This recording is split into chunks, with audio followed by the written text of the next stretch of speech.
Hi folks, welcome to another episode of our deck building series with the Friendly Open. I'm joined as always by my co-host Hannes. Hello.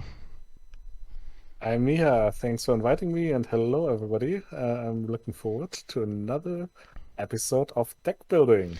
Yeah, as am I. So today I was thinking, Hannes, that we might do Baratheon. So have you ever played Baratheon? Yes, I haven't. Actually, it's a faction that I like, but that I haven't really gotten around to playing very successfully. So I'm really happy that you will present one of your decks because you have been successful in the past with different types of decks. And yeah, that's really cool that I can be here. And what kind of deck will you present today? Yeah, so I think everyone knows that my favorite mechanic of all time in this game is the Baratheon. And actually we have a variation of the first deck I ever published on DronesDB some years ago now, and we'll do that one, an updated version to see how things have changed. And actually Baratheon, so when we talk about Baratheon, of course this is a mechanic, a control mechanic in Baratheon that tries to kneel the opponent's characters before they are able to participate in challenges against you, or before they are able to trigger abilities that would require them to kneel. And a lot of Baratheon decks play some sort of kneel package, even if it's very limited, maybe just Melisandre and a couple of small Relore characters. But today actually we are doing a dedicated kneel deck that really tries to take full advantage of this mechanic and tries to lock down the board in a very oppressive way if possible. And I actually had two agendas in mind, and the one I've selected is the house with the red door, and at the end I'll ask you, Hannes, to see if you can guess what the other one was that I considered. But I've chosen the house with the red door because there is a location that is very important that we need to have in play from the beginning, and that's what we shall do. Okay, cool. Yeah, that's true. I've also had one or the other deck where I had a sub theme with Neil, a little bit control, but I've never played a full-on Neil control deck. So, I'm yeah, really interested to see how you will build it. So, as faction, of course, Baratheon. Then, as the agenda you said, the house with the red door. So that would probably the point to start, right? So which location to choose. And as a Neil newbie, so I would try to take a guess and say this Dragonstone Castle. That's close. It's probably would be the second choice. I've never played Dragonstone Castle with this agenda, but the one we have today is Blackwater Bay. Ah, This is a nice. great draw location that gives us cards when we are able to kneel characters in the marshalling phase, and the agenda allows us to start with this in play, of course. So we'll take one copy and select it in every game at the beginning. Now it is possible theoretically for this location to be removed. It's not, the agenda doesn't provide full protection against all removal effects, but I've never really seen anyone play more than one copy of their chosen location with this agenda. Have you, Hannes? I have actually seen it, but usually I think it's not recommended. You have to take the risk.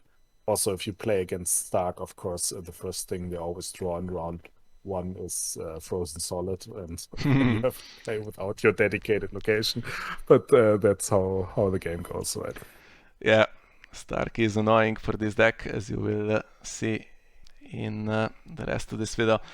Now, I was thinking we would go through the draw deck mostly, and we'll mix it a bit with the plots, so we'll introduce plots as they become relevant. And I think let's start with actually the opening plot here, because there is something that's quite important, and that is winning initiative. So I think we'll start with a copy of the Maiden, which allows us to go second for most of the game.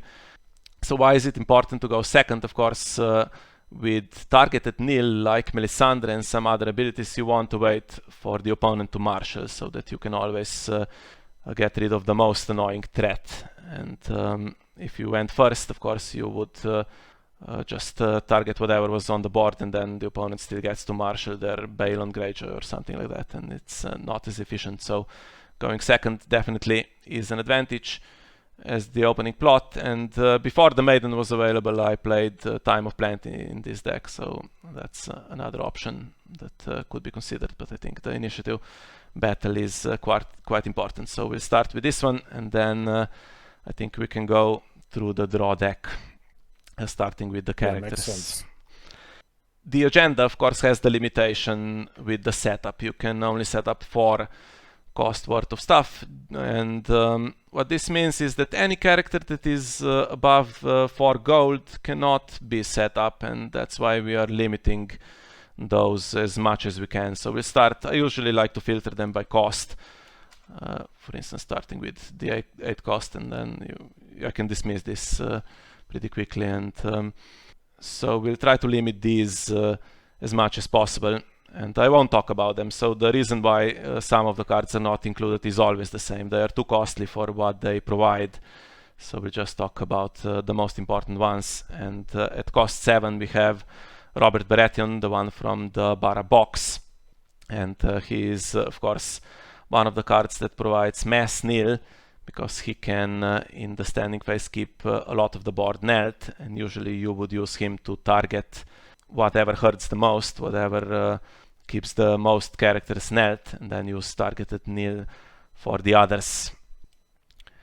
Yeah, I think it's a really interestingly designed card, very strong, but you also always need to kind of have a game plan in mind if you want to play him, because he doesn't come for free. He also targets your own characters if they fall under the cost threshold, and also the ability to choose locations, I think, can be very versatile. So I think just from the design here, I really like this version of Robert.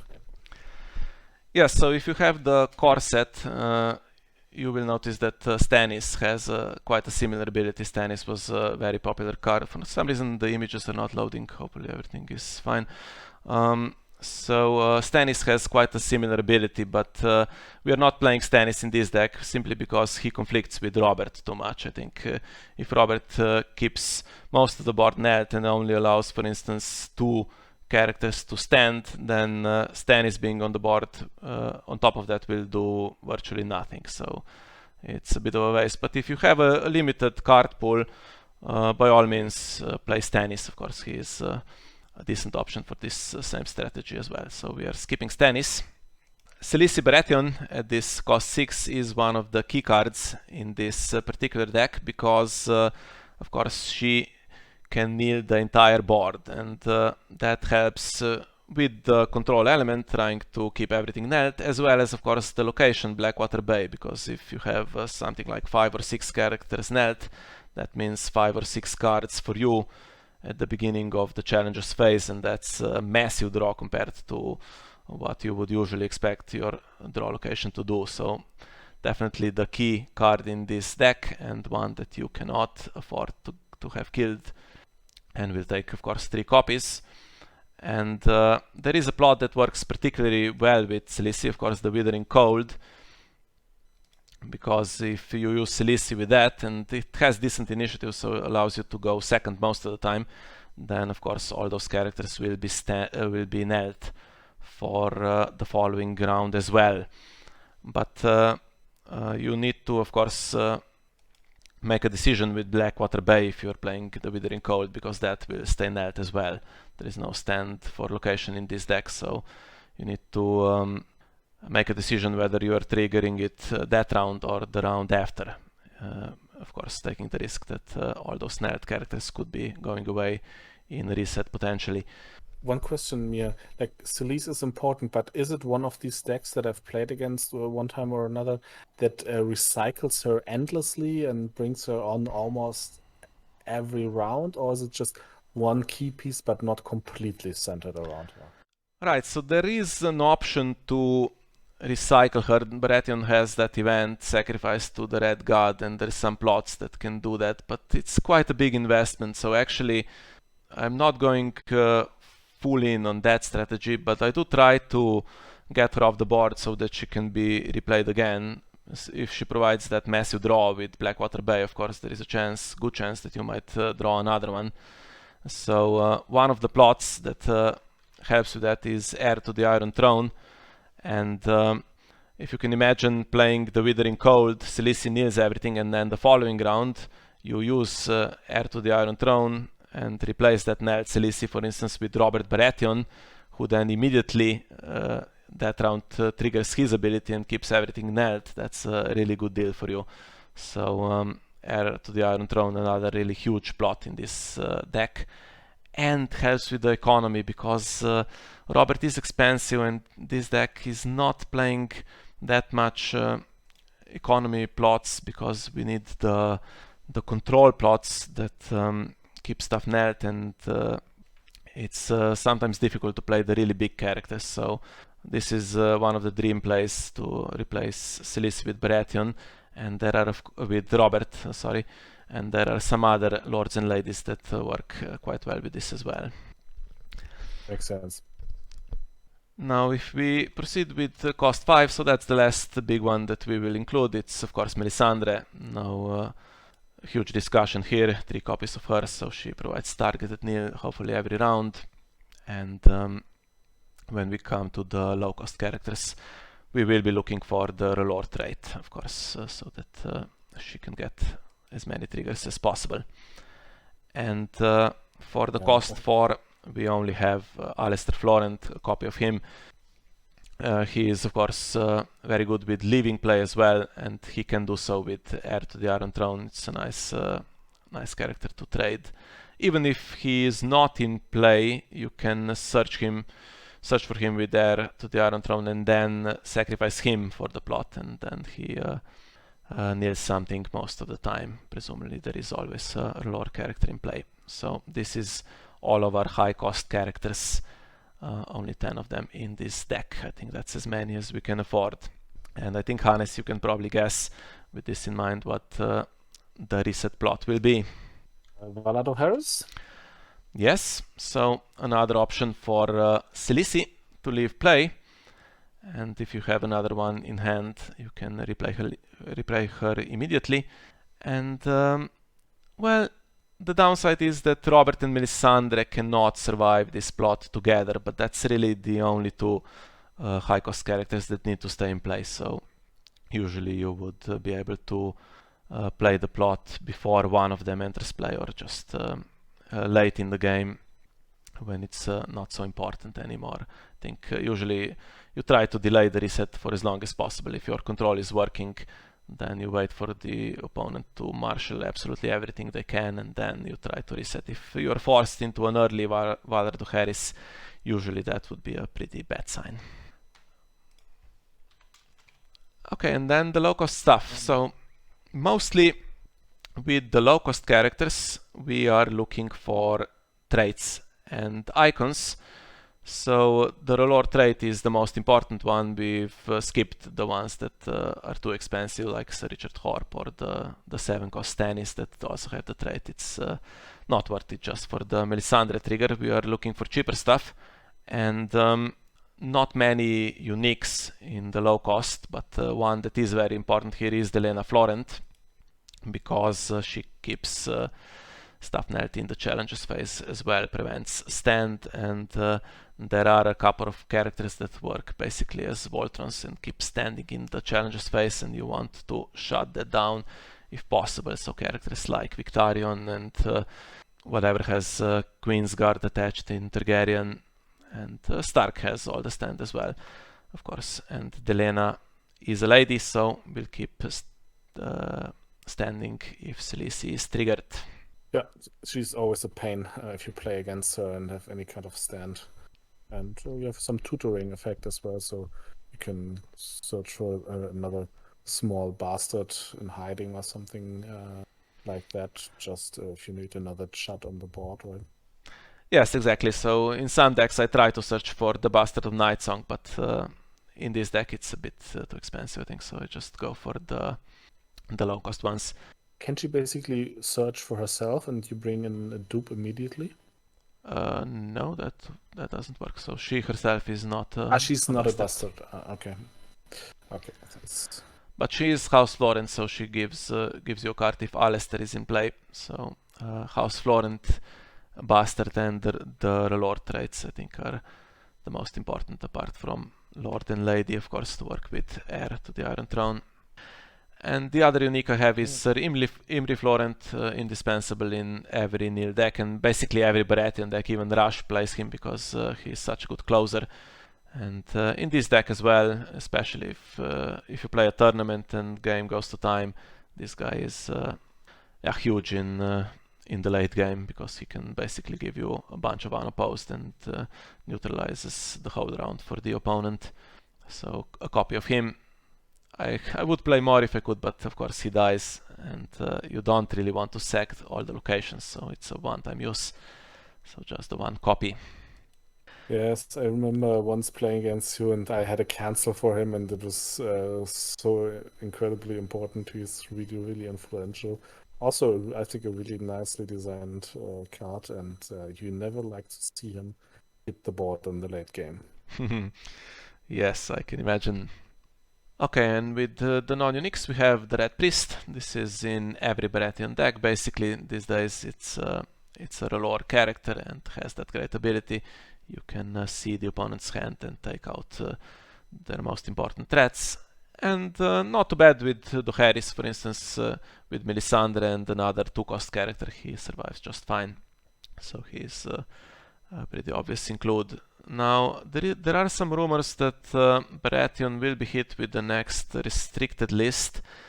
We are recording this at the beginning of October, so there's one expected really soon, and I've heard that maybe Red Priest is being considered. So if Red Priest gets restricted, a restricted slot will be used for one of the plots, but this guy is replaceable quite easily. We have the Fiery Followers, for instance, who is a great character because it stands with in the dominance phase and gets around Robert Baratheon's ability and helps you win dominance, which is also important. So if you have to swap Red Priest for Fiery Followers, I don't see this as a big deal. And also Baratheon has some other Relore characters in this slot, for instance Shadow Priestess, that is a little bit expensive for this deck, because she costs you 5 if you want to bring her out through shadows. But maybe Ashai Priestess, that also works nicely with Blackwater Bay, of course. If you have Melisandre in play, she will kneel one, and Melisandre will kneel another one, and that's immediately 2 cards. So I think we'll take one copy of Ashai Priestess in any case, but could take additional copies if, for instance, the Red Priest gets restricted.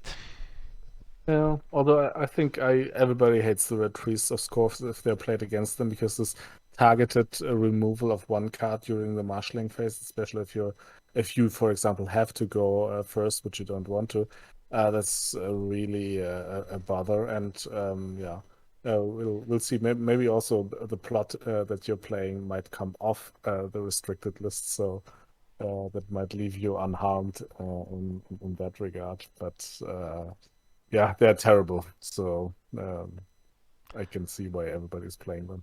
I forgot to select these Red Priests, of course. So this is our 3-costers.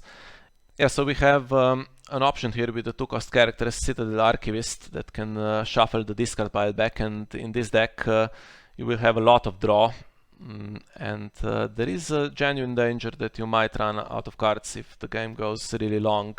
So he is one to be considered, but actually we are trying in this version of the deck to keep the discard pile as it is, because we are playing the Annals of Castle Black as one of our plots. The restricted, the redesigned version, of course, and that means there will be some focus on events as opposed to attachments and locations in the rest of the deck. Okay. And what after the Red Priest? What else do you got? Okay, so as I said, we are looking for icons and traits with the smaller characters. So anything with the Relore trait and anything with the Buster trait is to be considered. So we need Delena to find something. So we don't want her marshaled and then she her search fizzles. So we will take a couple of bastards here. I think Edric Storm is a great choice because dominance is important for this deck, as you will see, and anytime the opponent fights you for dominance, if they have, for instance, their own Iron Throne, then Edric makes all the difference. So we'll take a copy of him, and also we'll take Bastard in Hiding, so for the military and power icon, and as the backup for Delena's ability. So with 3 in the deck, I think we should always be able to find at least something. And Bastard of Robert also is a bastard, and he is free if Robert is in play, but I don't think this is reliable enough, and it doesn't provide the second icon. So not playing those, because if Robert is not in play, that means of course that they are much less efficient than Bastard in Hiding. So the Relore characters to trigger a Melisandre, of course, we'll need a few of those, and there are some decent options here. I think Acolyte of the Flame is a good card, so anytime the game goes long and the opponent is top decking, it's possible to trigger the ability to make sure they don't draw anything that would save them. For instance, if they're out of characters that are standing, filtering those out is quite nice. But even without the ability, it's a fairly good character. So I'll take 2 of those. And then, so the Vanguard Lancer is basically competing with the Bastard in Hiding. It has a better ability, but you're not going to find him with Delena, so it's not as good. He does give you a card for Alistair, but we only have 1 Alistair and 3 Delena, so I prefer to play Bastard in Hiding. And also makes some difference if you're playing against Stark Burn. Of course, you don't want that many characters that are strength 1 and die immediately if, for instance, Blood of the Dragon is revealed. So sometimes when that particular deck is strong, you do make decisions based just on strength with the little characters, but maybe these days that's not such a concern. I would also take a copy of Godry, so we're not really trying to give him Intimidate. He would need 5 triggers. That's not very likely. So if you bestow him, you need to then play a lore character for 2 rounds in a row and twice Sin in Flames to get him to 5 strength. It's not realistically going to happen, but if the game is long and you see him early, he becomes more efficient with time, and better to take him, I think, than a non-unique alternative like the Relore Infiltrator. And then we also have Angoi the Archer, who is an Ice Bicon with the Relore trait. He has an ability. Actually, in the past, I did used to take advantage of this. I even played Lemon Cloak because Selisi was the only loyal character, and you kind of want to get her off the board as soon as possible so that you can replay her. And now that Robert is also in the deck, there is a good chance that the ability won't matter, but doesn't hurt, and sometimes you will be able to get him activated. Yeah, it rarely hurts to have Angai in the deck, right? It's probably one of the best 2-cost characters in the whole game. Yeah, definitely. And then I think we also take a copy of Shireen. So another character that is great with heir to the Iron Throne. You can trade her for something bigger, or if you're playing Throne defensively, so you have a couple of key characters that you really don't want to have killed. So if you suspect, for instance, Morgulis will be revealed, you can play heir to the Iron Throne to try to find a dupe or trade one of the characters that you don't want to die for Shireen or Alistair, and then that immediately gives you another Neil. So she works really nicely with that. So a copy of her. And I think we'll take a Devan Seaward as well. He is difficult to pay for because if you are searching for the Iron Throne, that means he costs you 4, so 2 plus 2, which is not that great, but sometimes the gold will work out, and if you have nothing else to pay for, you can try to find that throne or chamber. And that is 27, and of course we'll take the reducers. No reason not to play these Dragonstone Faithfuls each time. So I think this is our 30 characters. Now, Hannes, does this look good to you, or do you think we are missing something? Well, from my limited knowledge, I don't see anything missing, but I think now I understood also why it's important to have the maiden as the first plot. You get the initiative boost, and then, for example, if somebody does throw Valar Morghulis, you can only basically then bring Shireen or Alistair in to save somebody else, also with heir to the Iron Throne, and let them trigger on Morghulis on top if you can select the order in which the plots, when revealed ability, is basically played. And for that purpose, you need to be first player, right? So that's why you need the initiative. Even if in that round you don't go second, but you can control the order. So that makes sense to me now. Yeah, you're always looking to go second, but that particular play, heir to the Iron Throne into Morghulis, or even Dohaeris into Morghulis, to protect your characters, that's a really nice hit, and you don't mind going first just to mess up the opponent's plans on that occasion. Yeah, we're not playing close call. We could. There are still 2 spots left, and it could be considered, but we're not playing it in this deck, and you are trying to keep your key characters alive, so don't get them killed. Sometimes it happens, you get heads on spikes or something, and nothing you can do, but if you can, try to protect, of course, Robert, Melisandre, and Khaleesi. Those are the big ones that you need to win games.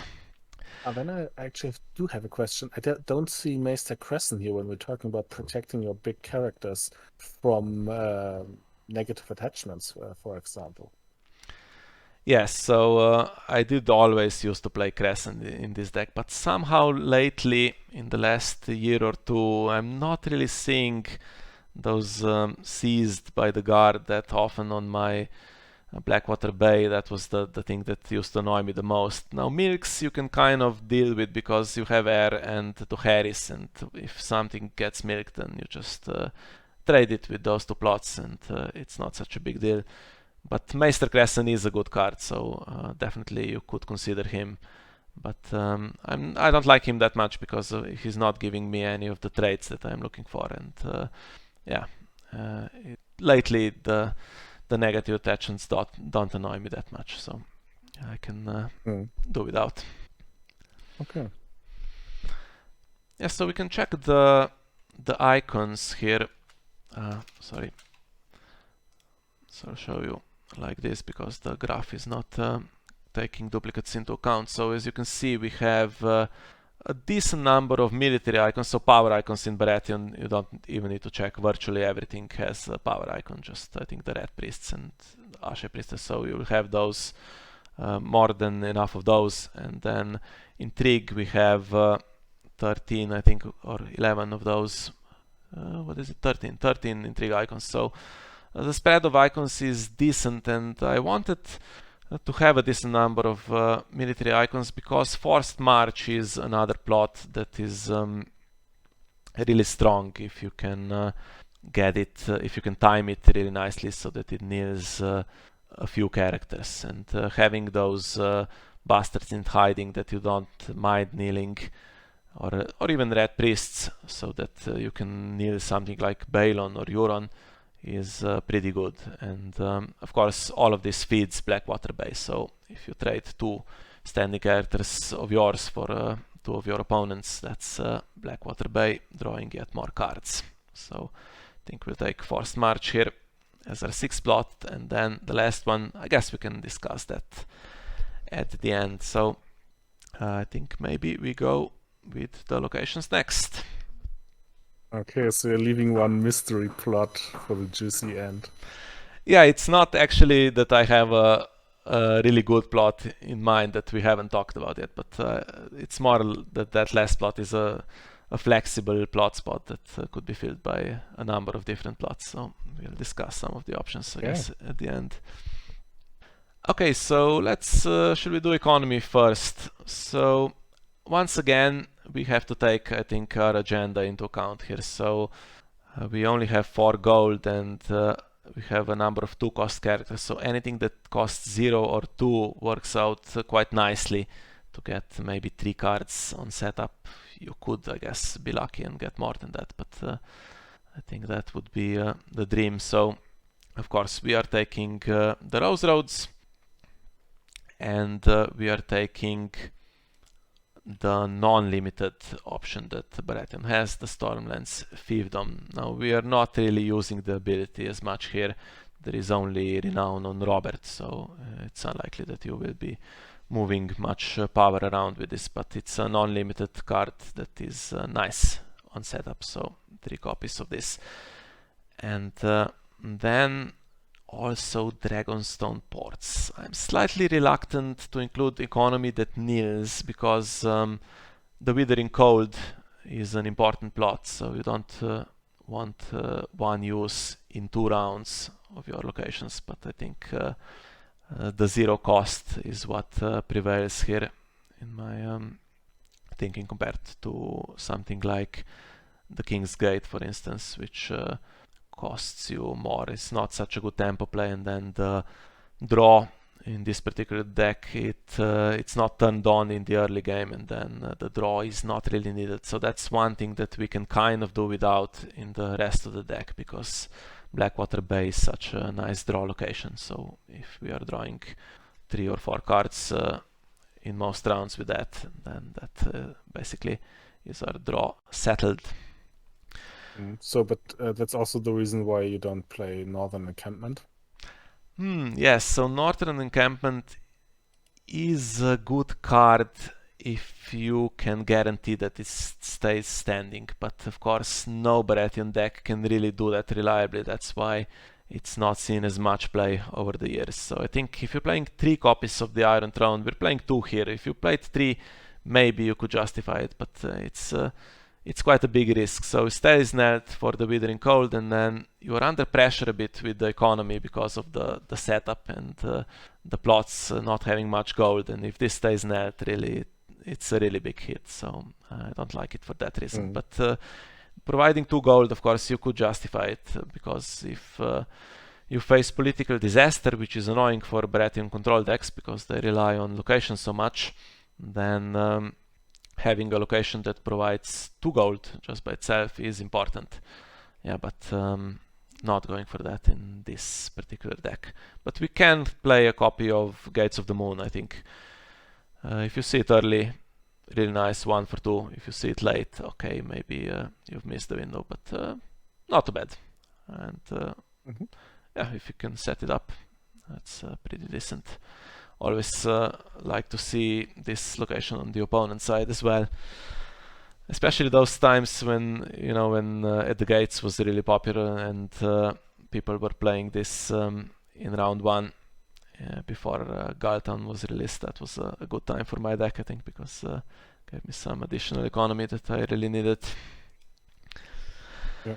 The Iron Bank, I think I should mention, because I've played some versions of this deck that played the Iron Bank. Now that's the slowest possible economy location. It's a really big tempo hit, and not only does it cost you 2 in the round that you played, but you need to leave it alone for at least a round or two until it gets some gold on it. And yeah, it's quite slow, but it does give you unlimited gold, basically, if that works out for you in the later rounds. And that could make a big difference. For instance, if you have 7 gold to spend, or if you have 13 gold to spend, that's quite a big difference. But not playing the Iron Bank in this particular deck. I think if I were, I would need to include a big economy plot that can support it in round 1. Okay, and then no mystery what comes next. So we'll play Throne and Chamber, of course. 2 copies to get some power. There is no power gain in the characters apart from that single renown on Robert. So this is the way to win games. It's nice if you can kneel absolutely everything and get some unopposed, but realistically, that's not going to happen in every game or even in most games. So Chamber of the Painted Table helps you stall the game if it's not going well for you, and it helps you close games as well with that power in dominance. You could play Storm's End, the 1 cost version, for additional power, but unfortunately running out of deck space for that. Yeah, let's not underestimate, of course, the reserve boost as well. So you're drawing a huge number of cards, and the plots, some of them are on 5 reserve. Some are pretty decent, like the Annals of Castle Black is 7, but 5, 6, and getting a boost from the Iron Throne helps as well, so that you don't need to throw cards away. Is that all locations then? Yes. So moving on to the attachments.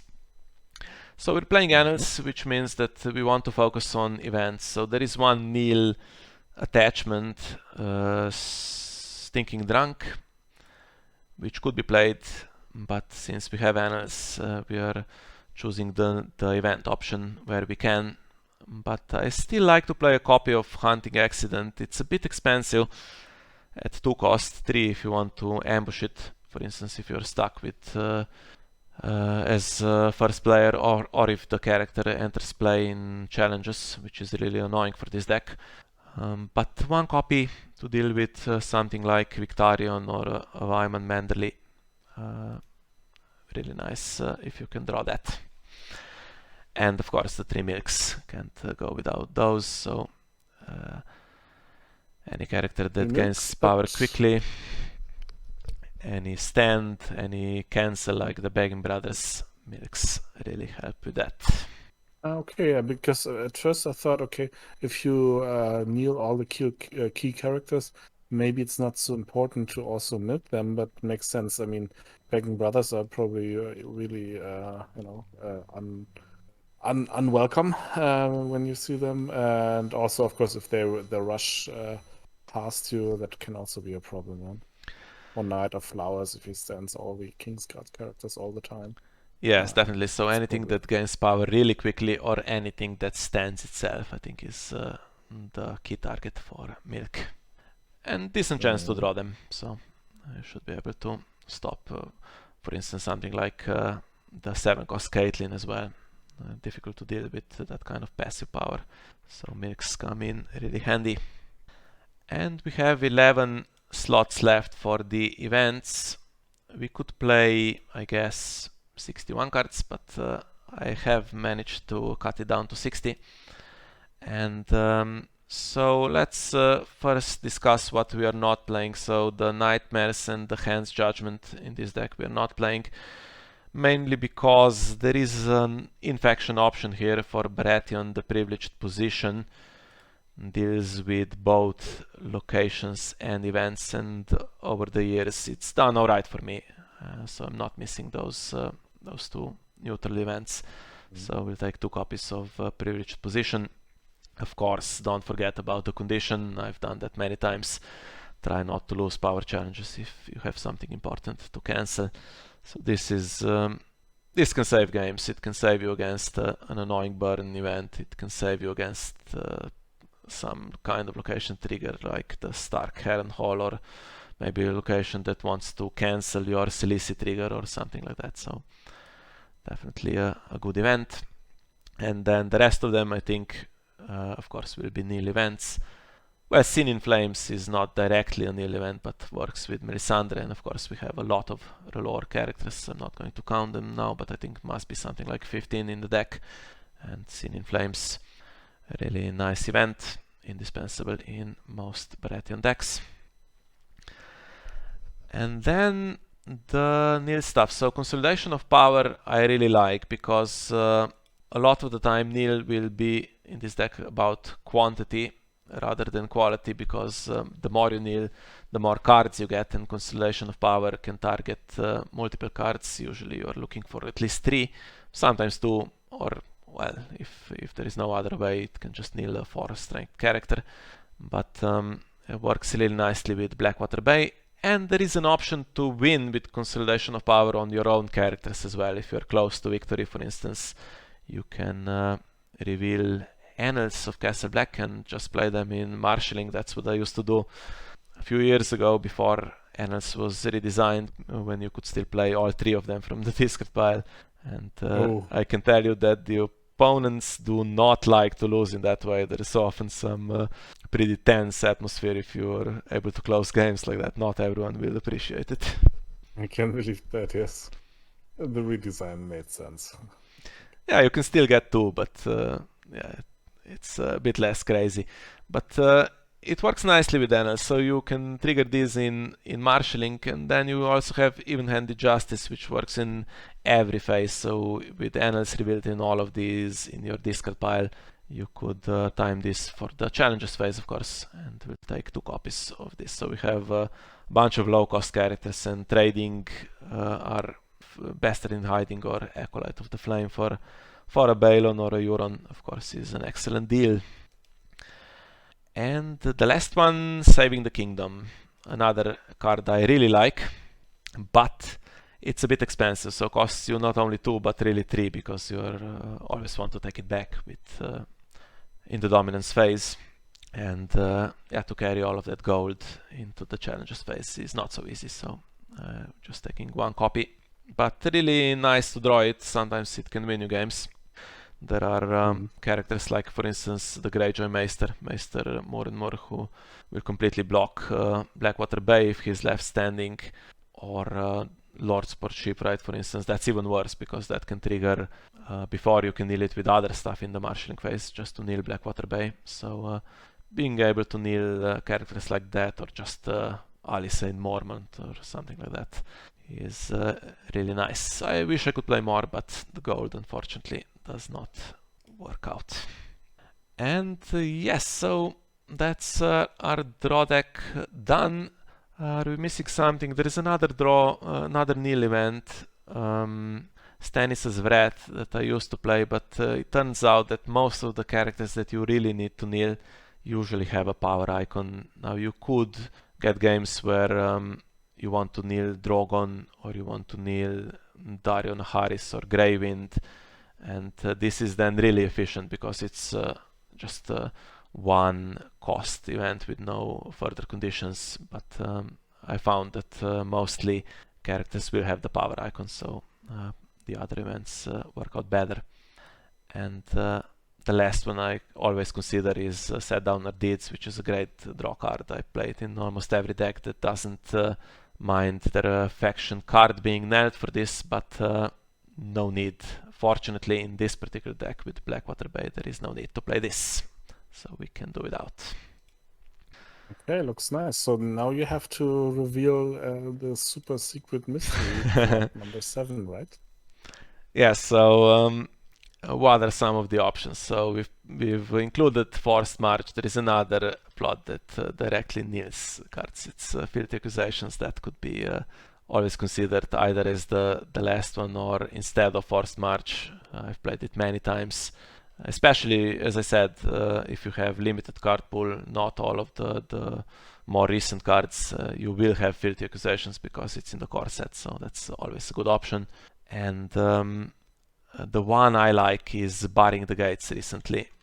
Now, this deck absolutely hates anything that comes into play outside of marshalling, because that gets around your Selisi, gets around Consolidation of Power, and being able to shut that down for a round is really important. So yeah, Barring the Gates, and it's 5 gold as well, so we're struggling a bit with the gold, and 5 as opposed to 4 is a pretty good deal. So that's the one I'm including currently. But the 3 flexible plots, I think, are mostly this Barring, Forced March, and even Annals.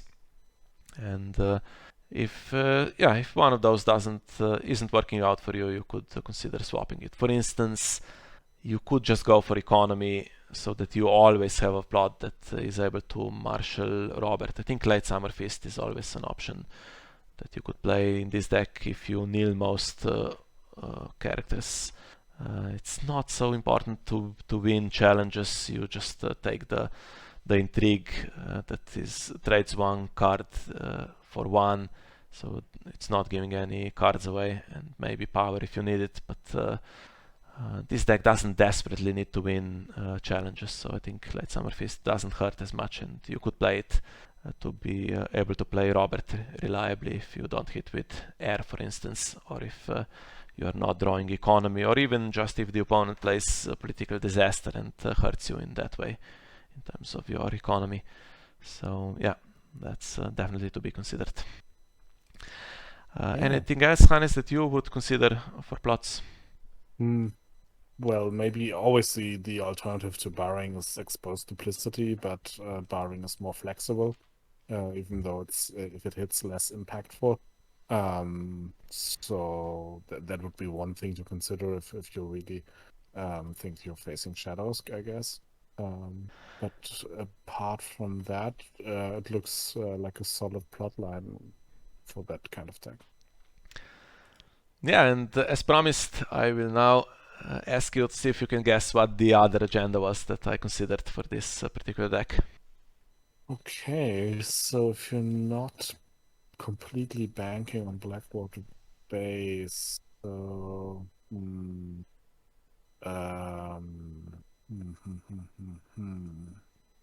no, I have to say I'm a little bit lost. I don't know. I could make a boring guess like fealty to get a little bit more economy, but I don't know.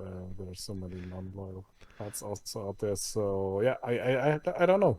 So tell me. All right, so Knights of the Hollow Hill was the other option. So that solves some of our problems. The initiative battle to go second is easier with that +2. The reserve helps because, of course, you're drawing a lot potentially if you have Blackwater Bay.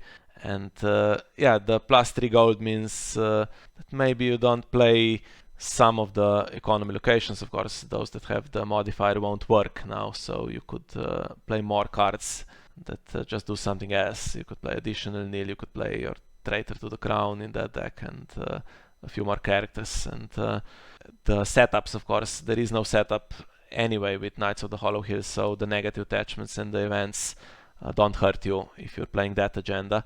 But of course, on the other hand, you are not getting Blackwater Bay in play immediately, so you need to dedicate some of the deck to search for it, or you need to include some other draw, and that's the huge downside. And I've played both of them quite often. I think they're probably my most frequently played decks, and I would say they are about equal strength. But I think just to show you in this basically instructive video that we are recording, I think this is the better choice. If you try this one out, you will always be guaranteed to see how Blackwater Bay works for you in games, and then you can of course experiment with the other agenda as well to see if you like that one better. Okay. So what are the kinds of decks that you can easily beat with this Baratheon setup? And on the other hand, what are the decks where you struggle? Yes, so a couple of big enemies for this deck are, of course, as I said, anything that comes in to play outside of marshalling. So any kind of jumpers or shadows, that would be something like Clansman in Lannister, or just a shadow deck in Lannister. Sometimes Dothraki can jump in. That's really tough to deal with. And in some of those games you might need to rely on your Throne and Chamber to do the work for you, as you would against Darkburn, for instance, where you can't have your Chads do any challenges realistically because they will die so easily. So those can be tough. Anything with stand is annoying. So what stands the most? I guess Stark Fealty Crossing, the main decks that have Robb Stark, and those decks also, of course, have all the ladies. Stark can have 3 or 4 ladies in play, and then Silisi is completely shut down. She will kneel more of your board than she will your opponent's, and doesn't work out that nicely for you. And I think anything with cancels, so Red Keep, Alchemist's Guild Hall, are tough to deal with. I guess the Drowned God Fanatic is just a one-time trigger that it's not so bad, or the Begging Brothers that can be milked, but the Lannister cancels, and in Stark lately the one I've been having problems with is Grey Wind, which just shuts down the triggers completely. I think this would be the toughest matchups, and maybe I should mention Drowned God as well, because that deck fights you for dominance, and Naga's Ribs is just so much stronger than your Iron Throne usually, and if you can't win dominance, it's difficult to win games. And they also gain power in such an unusual way. You can kneel them, but often they just won't care. They marshal stuff from the death pile, gain power, and unless you draw your milks in time, it's really tough to deal with. Yeah, so on the other hand, I think anything that plays the challenges phase game with big characters, so Greyjoy, the conventional Greyjoy deck, the Tyrell deck that rushes with Renown, or just the Knights, Lords and Ladies in Martell, or that slow Martell deck that plays Doran's game with the big armies and strain boosts, usually is okay. The reset deck in Martell, I think, depends mostly if they play Political Disaster. If they hurt your location base, then it's difficult to deal with. But if they don't, then they're not winning usually against Throne and Chamber, and they kneel really easily with Consolidation of Power. I'm sure you've seen many times a board like, for instance, Shadow City Bastard, Grimblot Raider, and a Bastard Daughter in play.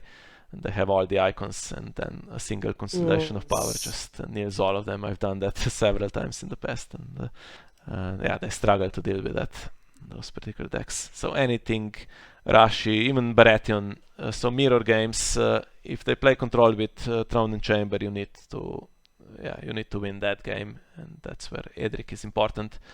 And if they're just rushing, then usually Neil will hurt them. And then their most annoying card, I think, becomes the Red Priest. So they go first and they try to get rid of your Silisi before you can kneel their entire board. But I think that's generally a favorable matchup. And yeah, in the 8 Regions event, I was part of the Bara team. I really made sure that we had 2 copies of Blackwater Bay, of the House with the Red Door, and 2 copies of Knights of the Hollow Hill as well, because even though maybe it's not the strongest Baratheon deck, definitely not the strongest possible Baratheon deck, but I knew that there are some matchups that are just the opponent cannot deal with all the kneel, and there is no way for them to win. And I thought that if we timed those correctly, that those agendas will definitely get us the wins, and we did win most of those games. So definitely, I think matchup is important in this particular deck. If you take it to a tournament, I would expect to win, for instance, 3 of the 5 games, maybe 4 of the 6, if it's a 6-round Swiss tournament. But to win a tournament with this deck can be difficult, because you will come across a bad matchup at some point, usually. That makes sense. All right. So that looks like a really well-rounded Bara Neil deck, and I have a much better insight into how to play that now. One thing, the Withering Cold, one of the key plots, right? So will you always keep it back until Solis hits the board, or are there situations in which you play it maybe already in the second turn or something like that?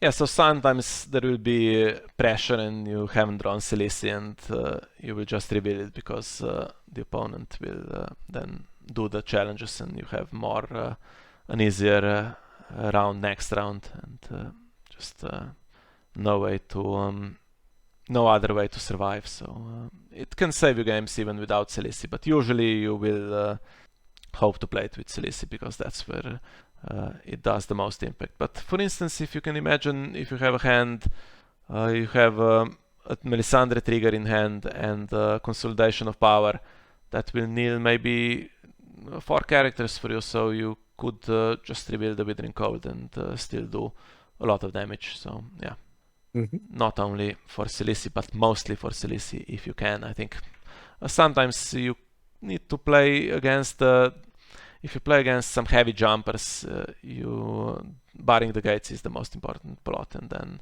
sometimes you will play Silisi with that. If you can go second, so that you have a round where you know that they're not going to do their annoying tricks, and you try to do as much damage as possible then, because those decks tend to avoid the Withering Cold really well if they can jump in and out, and it's not doing much, unfortunately. That makes sense. Okay. Yeah, nice deck. Maybe I'll try to kneel my opponents next time when I go on the Iron Throne. All right. Okay, so there we are. Blackwater Bay for you. Hope you enjoyed, and thanks for joining us once again on our deck building series. We'll see you next time. Thank you. Bye.